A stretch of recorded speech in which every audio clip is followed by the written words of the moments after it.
I will be giving a speech on why students in Texas public schools should not be required to be in school for a minimum number of hours. This is my audience. Did you know that schools across the state are actually harming children by keeping them in classrooms for an exorbitant amount of time? After analyzing student workload, time usage, and student health, it can be concluded that the requirements for students in Texas public schools are unnecessary. First, let's look at student workload. A 2007 MetLife study identified the fact that 45% of students in 3rd grade through 12th grade spend over an hour a day on homework, and 6% of that 45% spend over 3 hours a day on homework. If we add this to the time that they are already in school, it amounts to more than the average adult is in the workplace. We're not teaching them anything about adult values and what it's going to be like for the majority of their life, but instead we're teaching them that school is their number one priority. We're not giving them enough time to be children and to be a part of their family and to help run the house or to go outside and have some fun, because instead all we give them time for is to work on their education.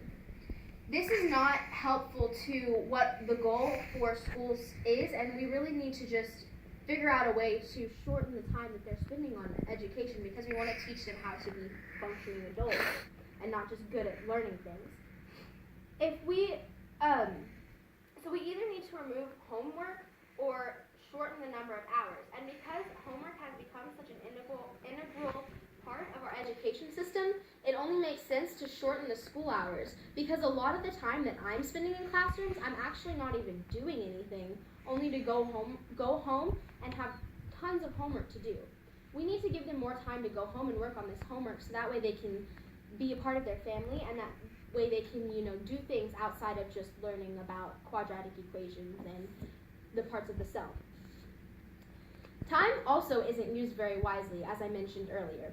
The TEA, or Texas Education Agency, requires 75,600 minutes of operation, including intermissions and recess, in order to provide funding for Texas schools.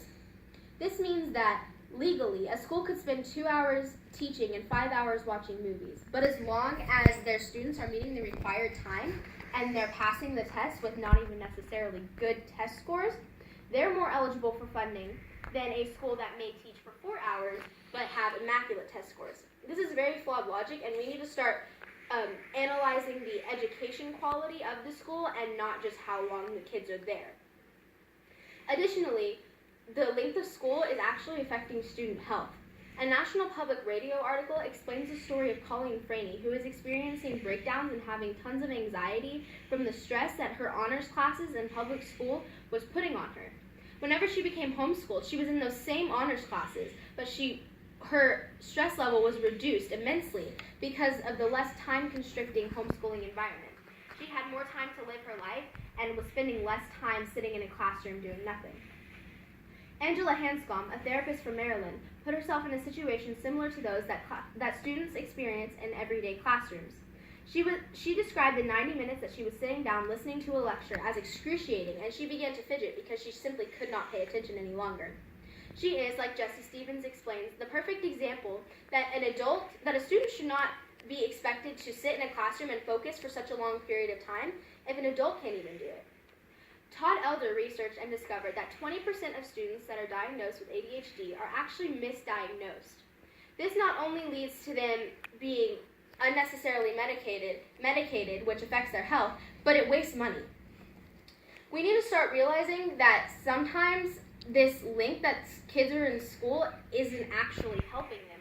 Although it may help a small majority, most kids say how much they hate school because of how early they have to wake up and how little time they have whenever they get home to do things other than homework and spend their lives just learning about things that they don't even apply to their everyday lives whenever they're adults. The length of school actually is more beneficial to parents than it is to students, because the parents can send their kids off whenever they're in work, but the students are stuck there doing nothing.